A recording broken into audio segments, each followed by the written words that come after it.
I want to thank Study IQ.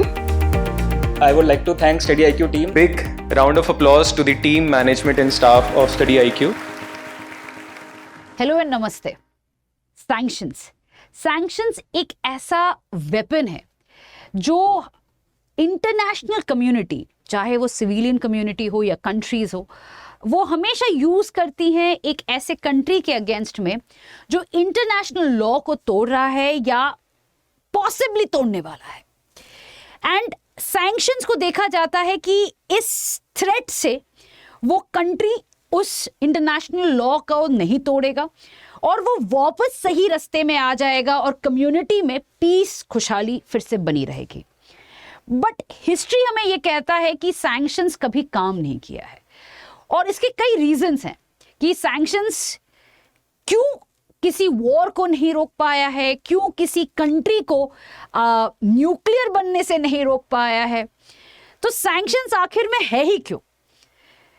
ये कुछ questions जो इंटरनेशनल रिलेशंस में आते रहते हैं, आज इस वीडियो के माध्यम में I will try to answer them and I will try to also explain कि क्यों सैंक्शंस आज भी यूज किए जाते हैं और क्यों उन पे अभी भी कंट्रीज इतना बिलीव रखती है कि हाँ, उसको एम्प्लॉय करने से या उस किसी कंट्री पे सैंक्शंस डालने से सिचुएशन सुधर सकता है।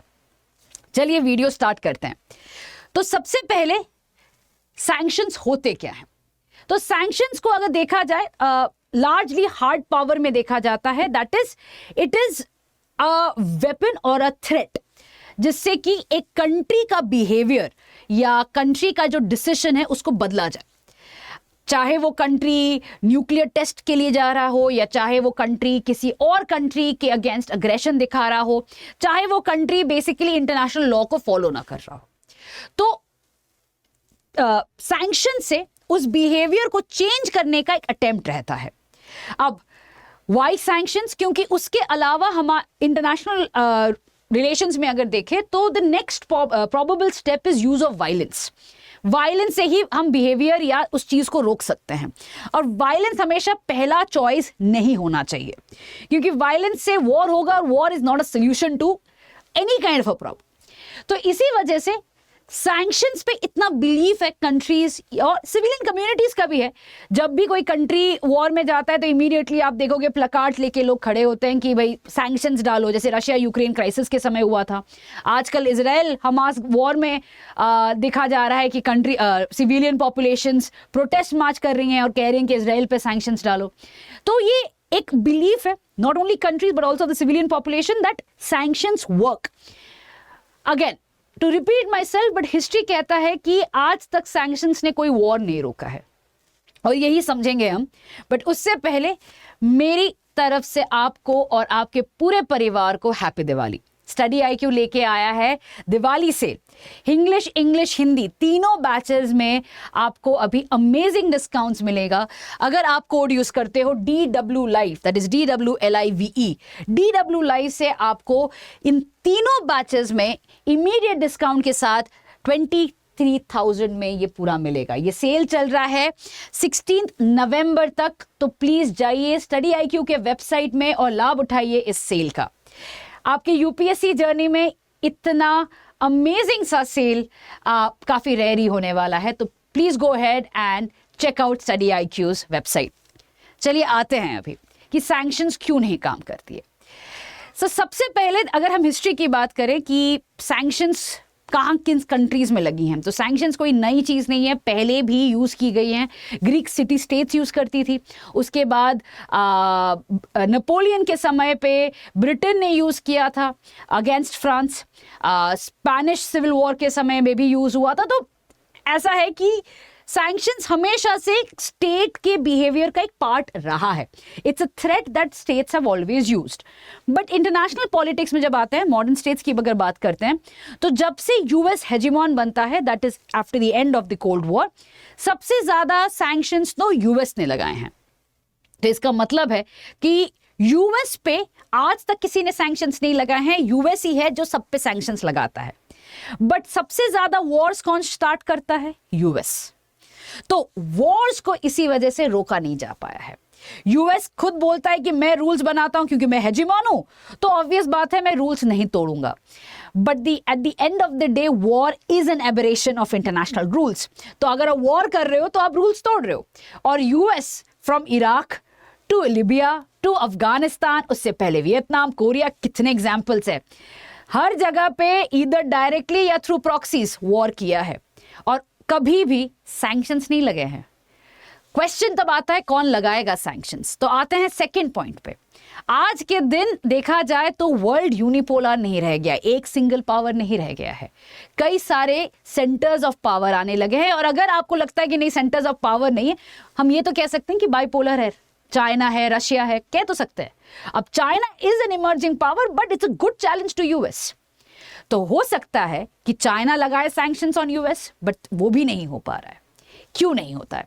क्योंकि सैंक्शंस जो चीज है वो यूएस ने अपना एक वेपन बना के रख दिया है, और जब यूएस नहीं लगा पाता है तो वो यूएन के थ्रू करता है, और यूएन में अपने अलाइज बैठा के रख दिए हैं।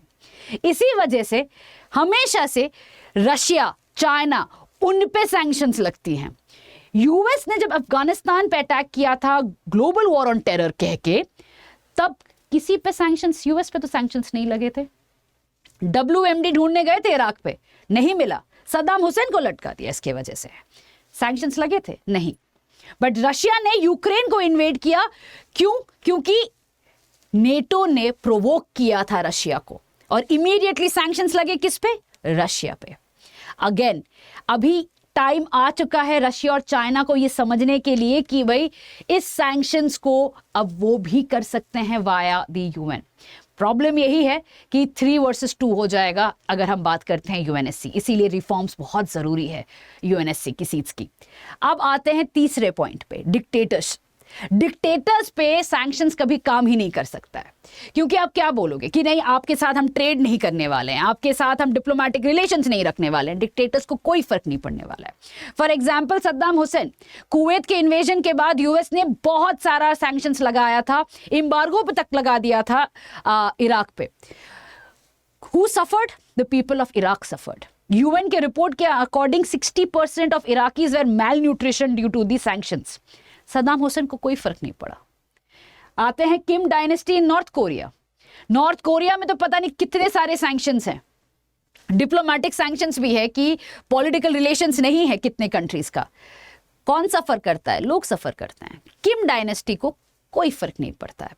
तो सैंक्शन से किसी कंट्री का बिहेवियर नहीं चेंज हो सकता है as long as that country is dictatorial. अगर डेमोक्रेसी है बात अलग है, क्योंकि वहां पे एक पॉपुलर प्रोटेस्ट आ सकता है, बट डिक्टेटरशिप में नहीं आएगा। अब आते हैं, let's take an example of an somewhat democratic country, somewhat कह रही हूं मैं यहाँ पे, ईरान की बात करते हैं, इलेक्शंस तो होते हैं ना। तो sanctions are perceived as an act of aggression. अब ईरान की जब हम बात करते हैं तो ईरान पे सैंक्शंस लगा था, क्यों? क्योंकि Iran was testing nuclear possibility of enriching uranium for nuclear testing. अब उस समय में ये हुआ था कि भाई एक पीस ट्रीटी हो जाए, और यूएस प्रेसिडेंट बराक ओबामा ने काफ़ी कोशिश की थी, बट डोनाल्ड ट्रंप के प्रेसिडेंसी के समय ये कहा गया था कि नहीं भाई ये पीस ट्रीटी बहुत नैरो है, हमें और चाहिए, we need more and more incentives और more Iran giving us that is what Donald Trump wanted. इसी वजह से बहुत सारा सैंक्शंस फिर से ईरान पे डाल दिया। क्या हुआ? ईरान ने कहा कि भैया हमें कुछ भी लेना देना नहीं है, सैंक्शंस डालना है डालो, we are going for enriching uranium. आज के दिन ईरान फुल स्पीड से यूरेनियम एनरिच कर रहा है, और कुछ ही महीने की बात है कि वो न्यूक्लियर टेस्टिंग की तरफ भी चला जाएगा। तो सैंक्शंस ने ये भी नहीं ऑल्टर किया। अब आते हैं कि सैंक्शंस नहीं तो क्या। चाइना ने इसका एक अमेजिंग ऑल्टरनेटिव निकाला है, वो है डेट ट्रैप। मतलब लोन देके ऐसा लोन दो जो कंट्रीज वापस ना कर पाए, उसके बाद ये बोलो कि भाई अब तो लोन में फंस चुके हो, मेरी बात सुननी पड़ेगी, जो जमीन पे आपने मॉर्गेज किया था वो भी मेरा। तो बेसिकली यही हो रहा है, from Kenya to Sri Lanka to several other countries, China exactly यही कर रहा है। चाइना को समझ में आ गया है कि ये सैंक्शन से कुछ नहीं होने वाला है। अगर मेरे को उस कंट्री पे इन्फ्लुएंस रखना है, कंट्री का बिहेवियर चाइनीज नेशनल इंटरेस्ट के लिए काम करे, तो तो डेट ट्रैप से बेटर कुछ नहीं है, और यही चीज चाइना करे जा रहा है। ऑब्वियस बात है, इसके लिए डीप पॉकेट जरूरी है, वो चाइना के पास है। अब इसका ऑल्टरनेटिव आपका क्वेश्चन हमेशा होगा कि भाई यूएस भी तो कर सकता है। हाँ, यूएस ने भी किया है आईएमएफ से, बट इतने अच्छे से नहीं किया है जैसे चाइना कर रहा है। और चाइना तो आज के दिन डिस्पाइट इकोनॉमिक क्राइसिस तभी भी लोन पे लोन दिए जा रहा है। ये पता है कि सैंक्शन से ज्यादा ये डेट ट्रैप काम करने वाला है, और चाइना का राइज ऑफ इन्फ्लुएंस इसी से होने वाला है। अब आते हैं यहाँ पे इंडिया पे। इंडिया का क्या रोल होता है इसका, हम बात करते हैं सैंक्शंस की बात। तो इंडिया ने कभी, अगर आप देखते हो रशिया का एग्जाम्पल देखो या ईरान का एग्जाम्पल देखो, तो अपने नेशनल इंटरेस्ट के अकॉर्डिंगली ही इंडिया ने सैंक्शंस को ट्रीट किया है। Despite sanctions, India has continued to buy oil from Russia, and this is something that India has said कि भाई sanctions is meant for you too, you know, आपके accordingly वो गलत है, मेरे अकॉर्डिंगली तो गलत नहीं है, क्योंकि किसी को ऐसे करके थ्रेट करके बिहेवियर बदल नहीं सकता है। और इंडिया का हमेशा यही बात है कि डायलॉग से बात बदल सकती है, सैंक्शन से नहीं बदल सकती है। History has also proved that. With this we come to an end. Thank you. Study IQ IAS, अब तैयारी हुई अफोर्डेबल।